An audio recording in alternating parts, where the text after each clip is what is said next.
আজকে আবার আমি আর আমার ছেলে এখানে পাহাড়ে উঠে গেছি, মনে হয় ম্যাক্সিমাম 200 মিটার উপরে।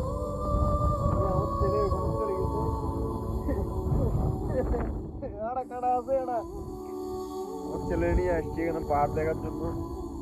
ছেলের দেখা দিয়েছি যে এটা পাহাড়, দেখো ভূত পাহাড়ে আমরা।